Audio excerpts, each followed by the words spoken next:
All right, let us all rise and sing for our opening song, Enter, Rejoice, and Come In, number 361, verses 1, 2, and 3. So not all the verses, just 1, 2, and 3.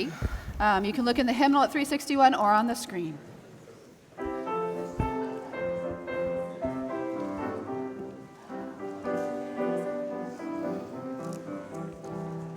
Enter, rejoice, and come in.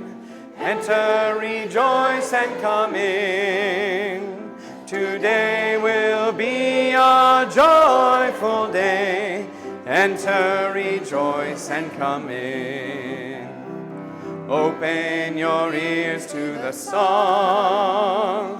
Open your ears to the song. Today will be a joyful day. Enter, rejoice, and come in. Open your hearts, everyone. Open your hearts, everyone. Today will be a joyful day. Enter, rejoice, and come in.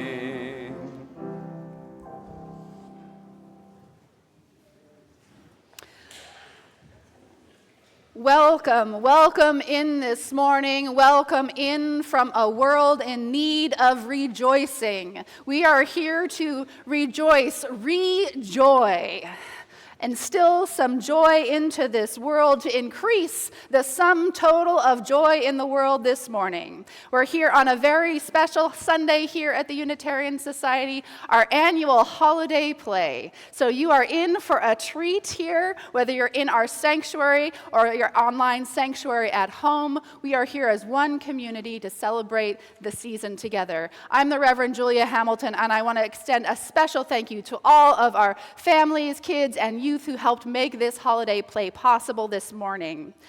Welcome to all of you who are joining us, whether you've been here for 40 years or 4 months, or if this is your first time. If you're joining us as friends and family and visitors online or in person, we would love to get to know you better.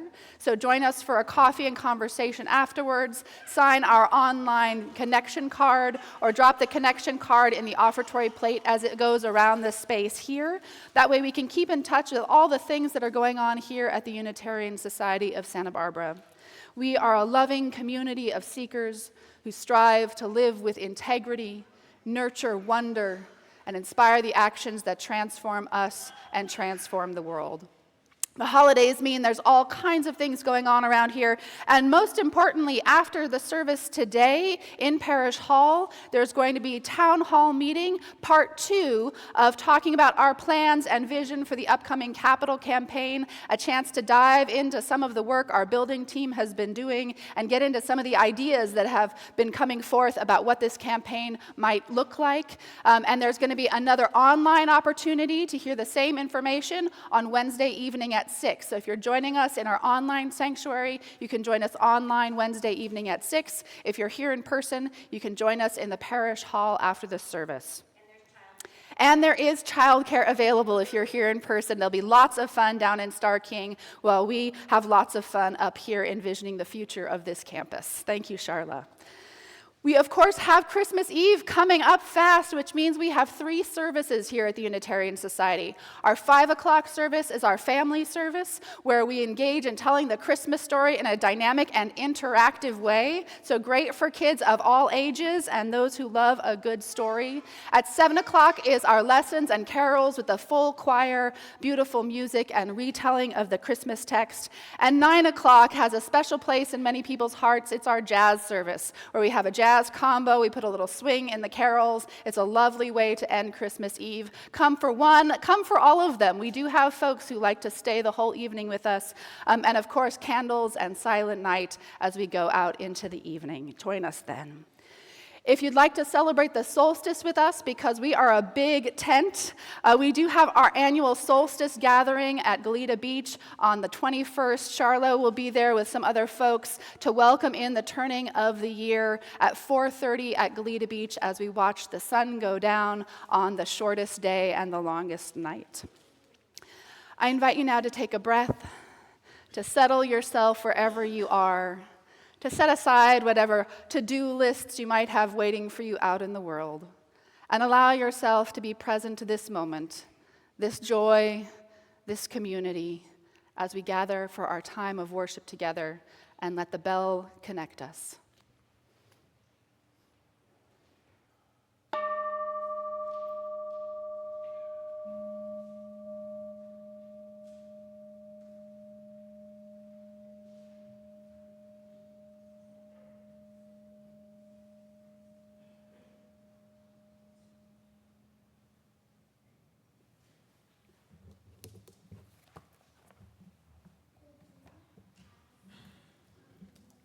We have some special woodland creatures who will be lighting our chalice this morning. We've got a blue jay, we've got an owl, and we've got their parents, Travis and Randine.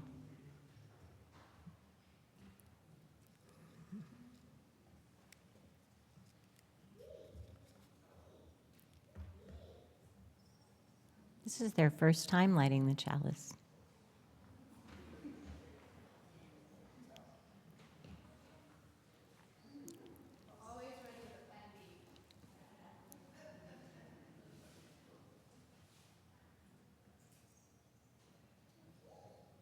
Excellent.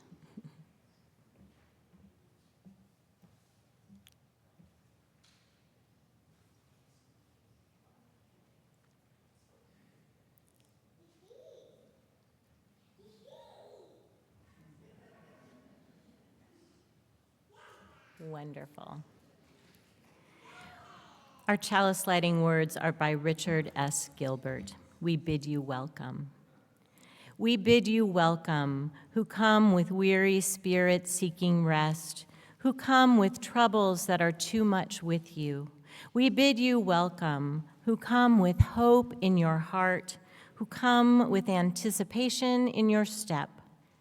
We bid you welcome, who are seekers of a new faith, who come to explore and to learn. We bid you welcome, who enter this hall as a homecoming, who have found here room for your spirit, who find in this people a family. Whoever you are, whoever you love, wherever you are on your journey, we bid you welcome.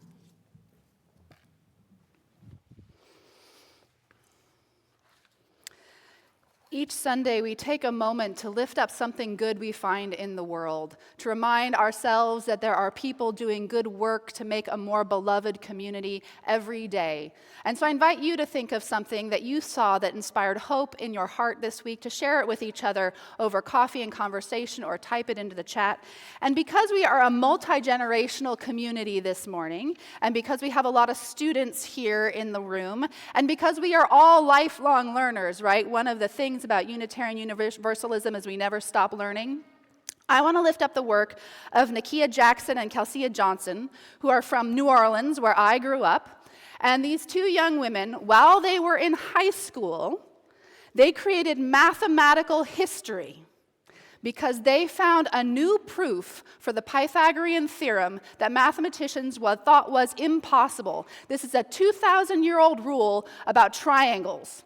And these two young women, while they were in high school, discovered something that much, much more experienced mathematicians thought couldn't be done. And they didn't just find one new proof. They found 9 new proofs, and recently had their work published in the American Mathematical Monthly Journal, and are on to great careers in college and beyond, I am sure. And that is a good thing.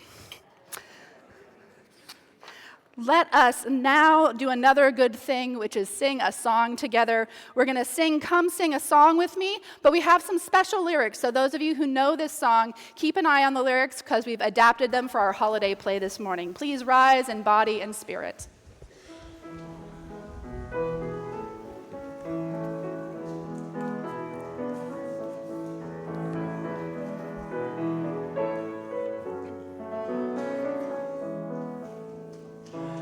Come sing a song with me.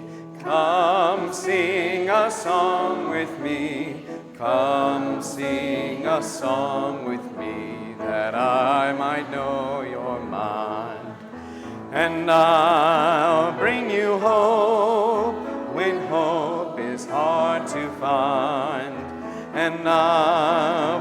a song of love and a rose in the winter time. Come dream a dream with me. Come dream a dream with me. Come dream a dream with me, that I might know you're mine. And I'll bring you hope when hope is hard to find. And I'll bring a song of love and a rose in the winter time. Come tell a tale with me. Come tell a tale with me. Come tell a tale with me, that I might know you're mine. And I'll bring you hope when hope is hard to find. And I'll bring a song of love and a rose in the winter time. Come play in snow with me. Come play in snow with me. Come play in snow with me, that I might know you're mine. And I'll bring you hope when hope is hard to find. And I'll bring a song of love and a rose in the winter time.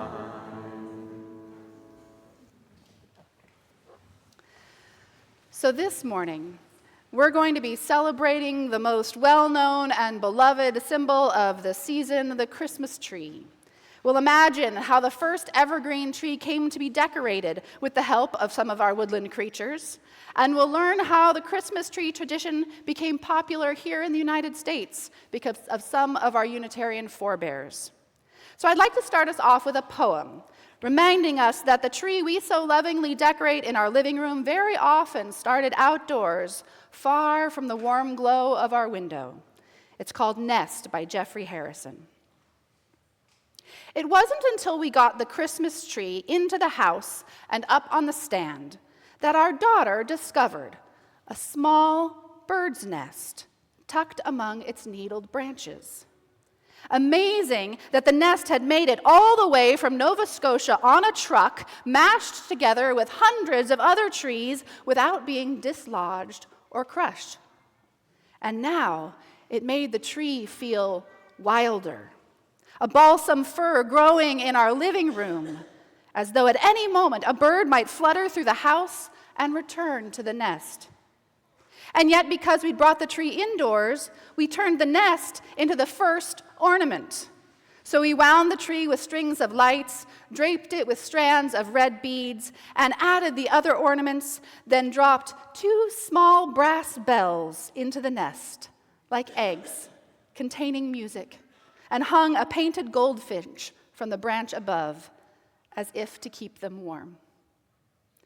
This poem reminds me of a story that I heard once about the very first tree to ever get decorated deep in the forest on a cold and snowy winter's day.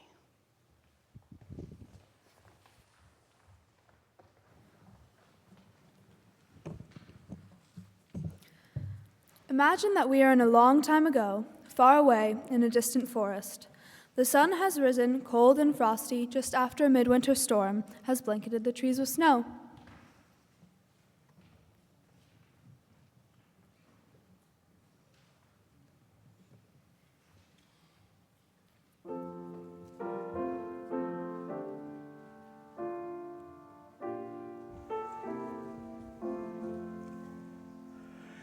In the bleak midwinter, frosty wind made moan. Earth stood hard as iron, water like a stone. Snow had fallen, snow on snow, snow on snow. In the bleak midwinter,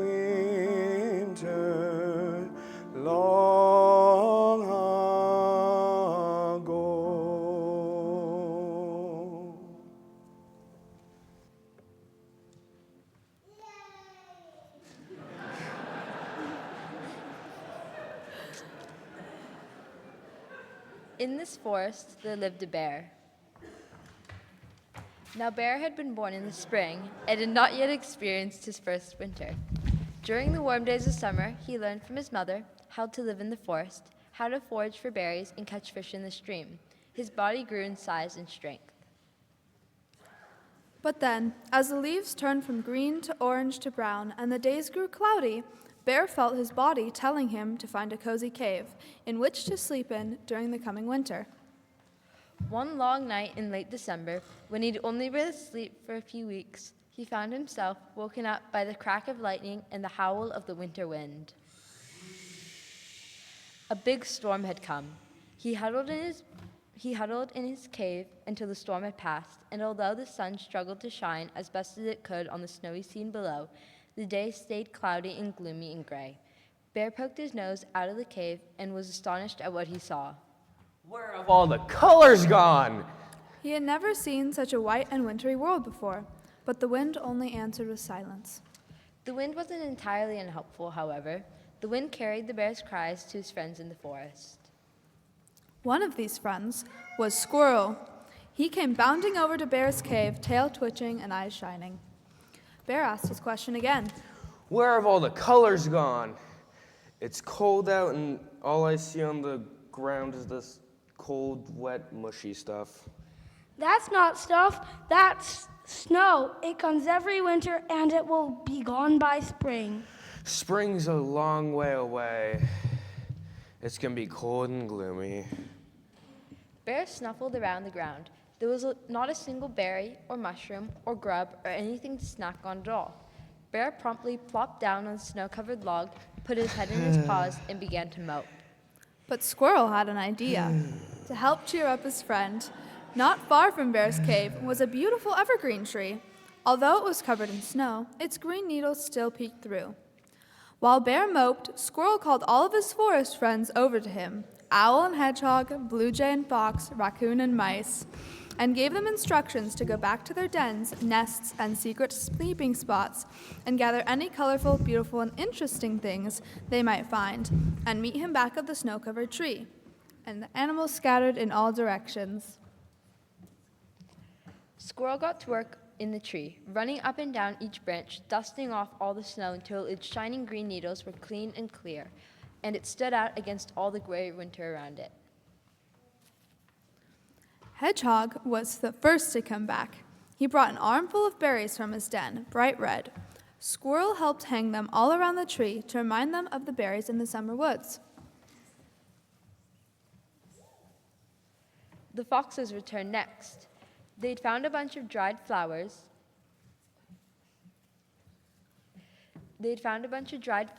Still with some color on them.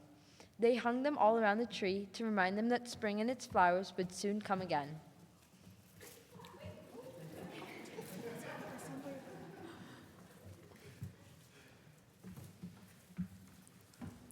The blue jays then came back in a flap and flurry of feathers, blue as the summer sky, clutching bunches of acorns and walnuts to remind them of the autumn harvest they had stored up for these winter days. They flew this way and that, hanging them on each branch.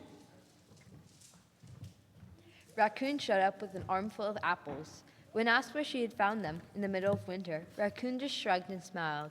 But everyone knew that sometimes raccoons snuck into the human village and came back with all sorts of interesting snacks.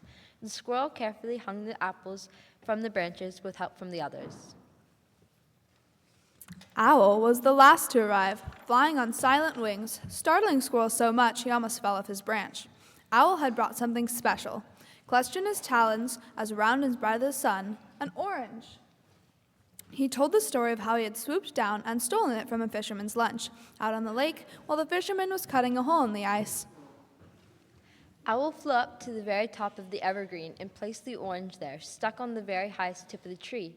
The animals stood back and admired their handiwork. Squirrel ran and got Bear from his moping stump. Bear, come and see. We found some killers to cheer you up on this cold winter's day. The squirrel led Bear to the evergreen tree, and all the animals yelled surprise when he appeared. Surprise! Bear gasped at what he saw, what his friends had done, and all the animals smiled as they stood gazing at the glorious tree. The colors were back. It seemed like the only thing to do in this moment was to sing a song.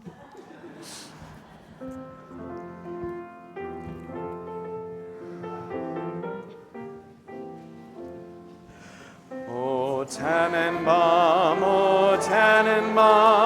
how lovely are your branches. O Tannenbaum, how lovely are your branches. Not only green in summer's heat, but also winter snow and sleet. O Christmas tree, how lovely are your branches. O Christmas tree,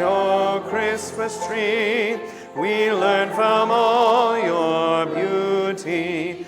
O Christmas tree, we learn from all your beauty. Your bright green leaves with festive cheer give hope and strength throughout the year. O Christmas tree, we learn from all your beauty.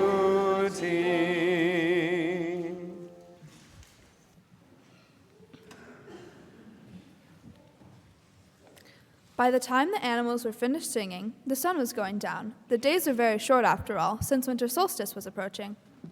By this time, the clouds had all gone away, and soon the heavens were ablaze with stars, and all the other animals had gone back to their dens for the night. But Bear was still wide awake, so he sat down on the log and looked to the sky. Bear had learned all about the summer constellations from his mother, but the sky was strange and full of different stars. He was just starting to feel lonely when Owl fluttered up next to him. Owl was used to being up all night.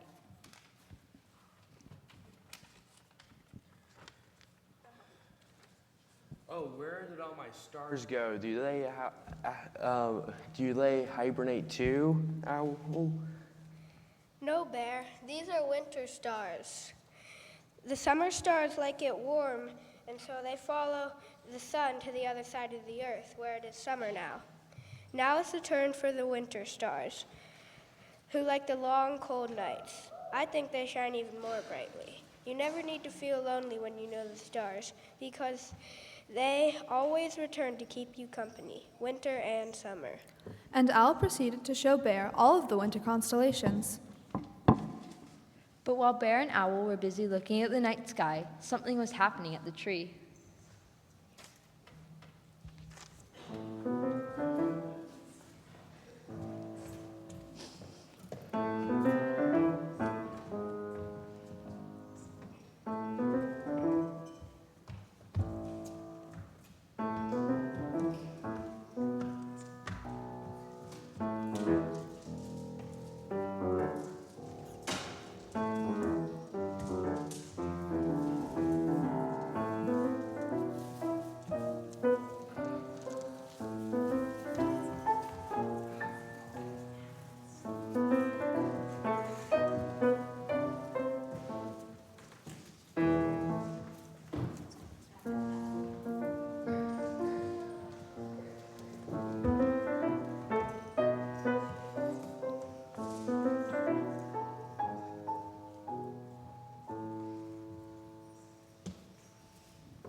The next morning, Bear woke up early with the sun shining brightly in his eyes.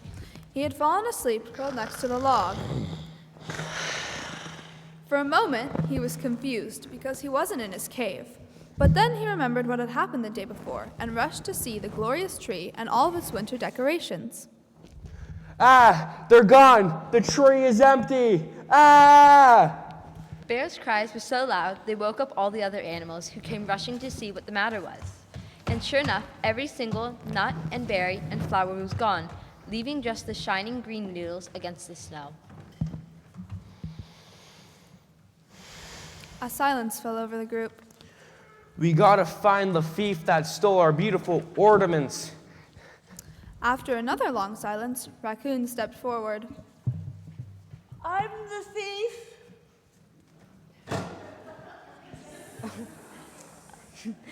Then Hedgehog spoke up. No, I'm the thief. Each animal stepped forward and said, No, I'm the thief. I'm the thief. I'm the thief. It was all very confusing.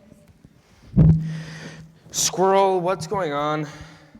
Well, I was so hungry, and it's the middle of winter, and those nuts just looked so tasty. And the apples smelled so good. And those flowers were full of seeds. And the berries made our tummies rumble. And the orange was delicious. After a few more minutes of confusion, it was sorted out. Each animal had snuck back to take just one little taste from the tree, thinking that no one would notice if just one of the ornaments was missing. Well, it all makes sense to me now. It's a bear tree. Get it?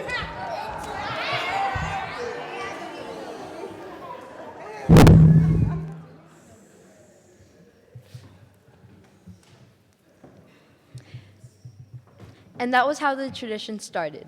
Every year, on the shortest day, the animals would bring all their favorite treats and hang them on a beautiful evergreen tree, and gather around and sing songs and tell stories until the next day, when they would all share in the feast they'd gathered for one another.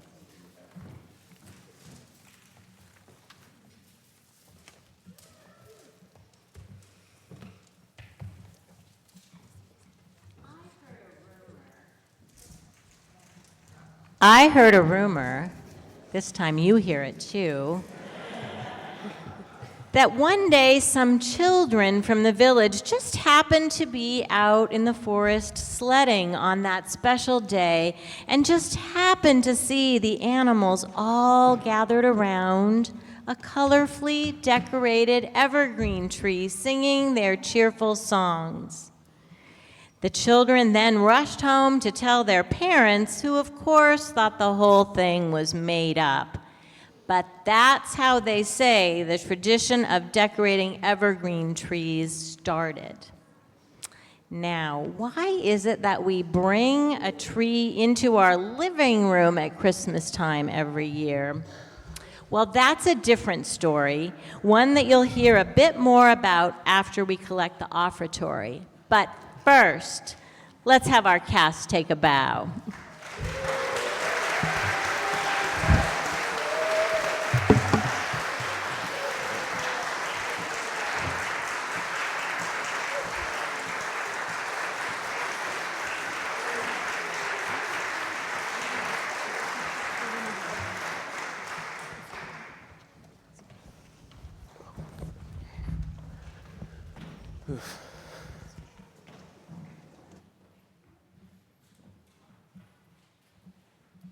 Wasn't that terrific?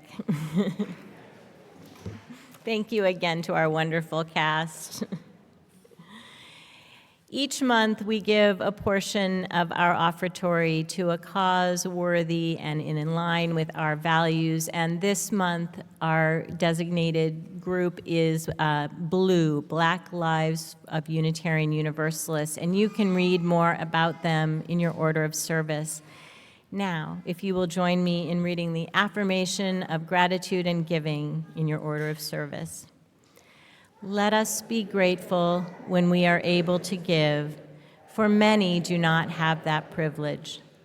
Let us be grateful for those who share their gifts with us, for we are enriched by their giving. And let us be grateful even for our needs, so that we may learn from the generosity of others.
Thank you, choir. Thank you, musicians.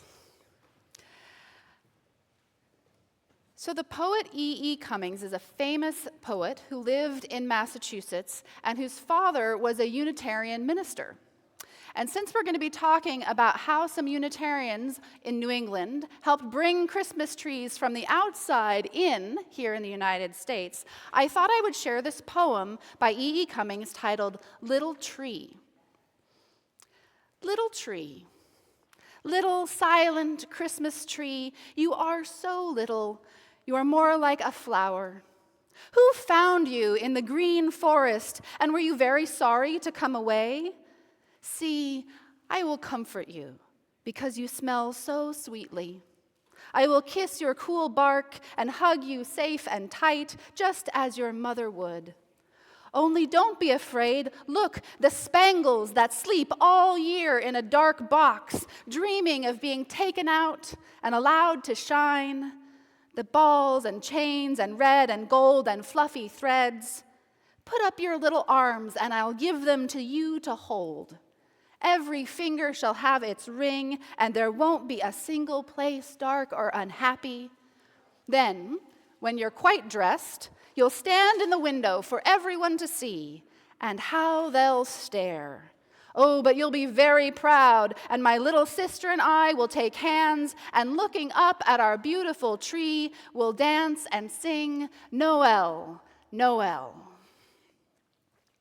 It's a beautiful thought about how we decorate Christmas trees, kind of like the animals did today in our story. But did you know that hundreds of years ago, Christmas was illegal? This is true. The Puritans, some of the first Christians who came over to the United States from Europe, they passed a law in Massachusetts saying that if you were caught singing Christmas carols in the street, you could go to jail or be fined 5 shillings, which was a lot more money back then. Christmas, you see, back then, hundreds of years ago, was kind of a rowdy holiday. It was a lot more like Halloween. People went door to door singing songs and asking for food and drink from their neighbors and partying all night long, and the Puritans wanted none of that. No partying all night long if you were a Puritan. So they banned Christmas altogether. But then a little while later, in the 1800s, Christmas started to change from being this rowdy holiday to being the cozy family holiday that we know now, a holiday most especially fun for children, and some Unitarians were a big part of that. Because you see, in 1832, which was still a while ago, there was a man named Charles Follen, and he was studying to become a Unitarian minister. And he lived just outside of Boston, Massachusetts, but he'd been born in Germany. And he remembered from his childhood the tradition of bringing a Christmas tree inside and decorating it for the holidays. Charles Follen, however, was also a very radical guy. The reason he had moved to the United States from Germany was because he had been arrested too many times for protesting the government there.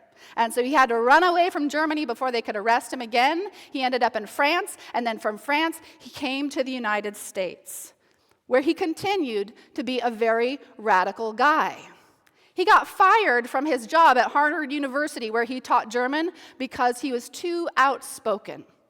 And one of the things he was most outspoken against was the practice of slavery.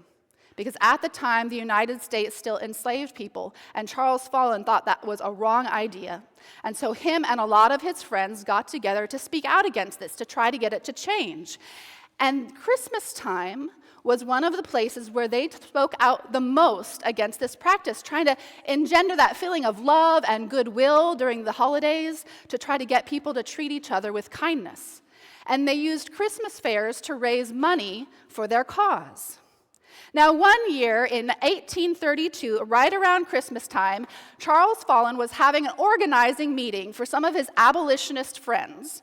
These were people, the abolitionists were people who were trying to end slavery. So he was having a party for some of his abolitionist friends, and he thought he would bring the Christmas tree tradition to them, to his little son, who was 5 years old at the time, and some of their children. Now, one of his friends who was at that party, her name was Harriet Martineau. Does anybody know where you can find Harriet Martineau in this room? Right over there, her name is on that window, Harriet Martineau, Harriet and her brother James. They were Unitarians from England, and she was visiting the United States, and she was a famous writer. And she was writing all about everything she saw in the United States, and she was also an abolitionist. So she was at that party that night in 1832 at Charles Follin's house when he revealed the Christmas tree in his living room to all of the children gathered. And she wrote an article about that party. And that article got published in a very famous magazine, and people read the article and thought the tradition was so charming that they started to put Christmas trees in their homes as well. And I want to read to you what she wrote about what it was like that night when Charles Follin presented his Christmas tree.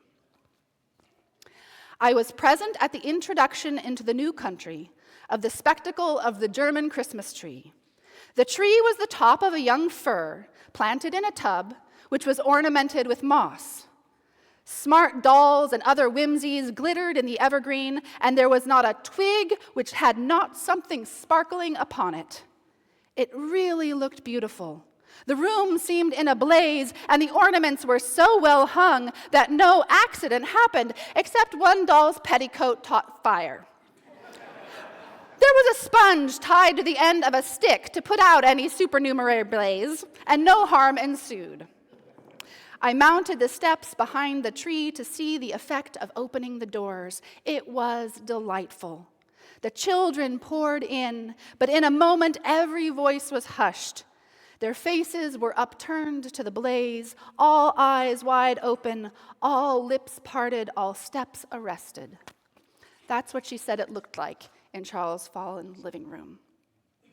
To this day, Unitarian Universalists in Lexington, Massachusetts, at the congregation there, which is named the Follin Church after Charles Follin because he was the one who built the building that they still are in, to this day, they have a big Christmas tree sale every year to raise funds for the congregation. And my friend Claire, who's the minister at that church, she says everyone in town calls it the Christmas Tree Church. And that's all because of Charles Follin and Harriet Martineau and the beautiful Christmas tree that changed the way we celebrate the season. And because Charles Follin and his friends were Unitarians who, just like us, wanted to make the world a better place, and because Christmas is not just about trees and presents and treats, but also about the way we hope for more peace and joy and love in the world, I'd like to end our service with a winter blessing by the Reverend Dr. Rebecca Parker. And I'm going to invite all the kids to come forward and just kind of join me and gather around up here. If you want to come sit down on the rug here, anyone else who wants to come forward at this point and kind of get cozy up here on the chancel with me, come on up. That's perfectly fine. You can sit on the steps, you can sit on the rug. And everybody else, if you want to just kind of take a breath and settle yourself where you are, feel the warmth of community wherever you are, whether you're online or here in the room with us. And we're going to read this blessing together by the Reverend Dr. Rebecca Parker. In the shadowed quiet of winter's light, earth speaks softly of her longing. Come, she cries to us, kneel down here on the frosty grass and feel the prayer buried in the ground. Bend your ear to my heart and listen hard. Love this world, she whispers. Distill peace from the snow and water the cities with mercy. Weave wonder from the forest and clothe grief with beauty. Rest in the rhythm of the turning year. Trace the bending arc rounding the curve toward justice, and vow anew to do no harm. The winter trees stand watch, haloed in the glassed gleams of the slanting sun. Glory sings here. Heaven echoes the call. Repeat the sounding joy. Make your life an answer. And I'm going to invite you all to repeat that last line with me. Repeat the sounding joy. Make your life an answer. Make your life an answer. May it be so. Amen. And blessed be. We are going to sing again. We're going to sing a song that was new to me, but the lyrics seem perfect this morning. So we might want to play it all the way through once so we can hear it together. It's called Summer Has Come Now Dawning, but it's actually about winter. And it's number 72 in the hymnal, and we're going to learn it and sing it together. So please rise in body and spirit. Kids, you can go back with your families.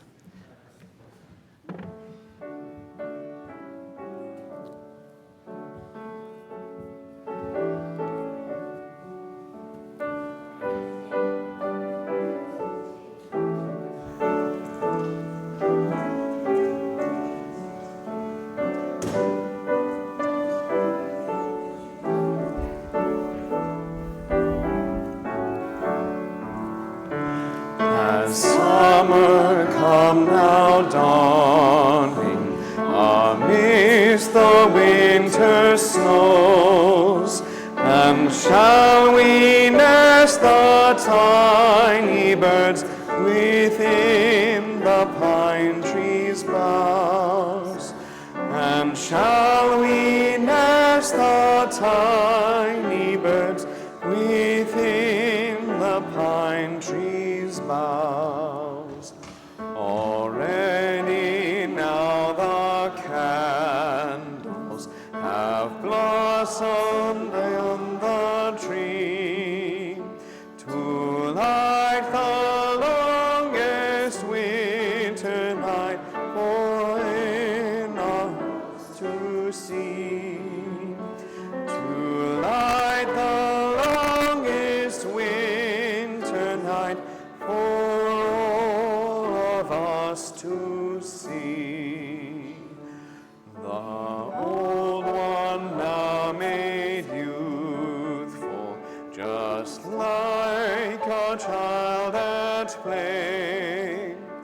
The bending back now straighten, so in our hearts we pray. The bending back now straightened, so in our hearts we pray. In all our hearts is kindled a hearth fire so sublime. Would that this Yuletide spirit be with us for all time. Would that this Yuletide spirit be with us for all time.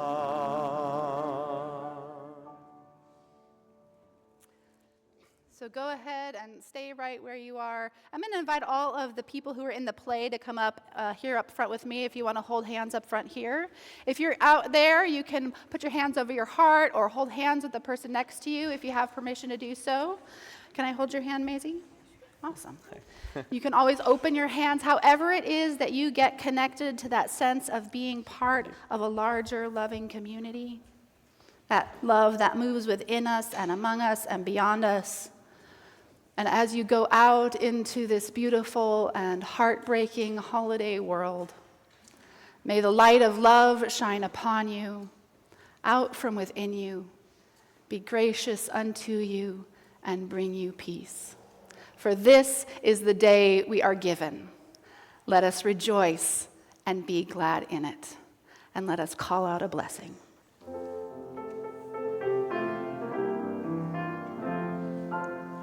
Call out a blessing, call out a blessing, call out a blessing, call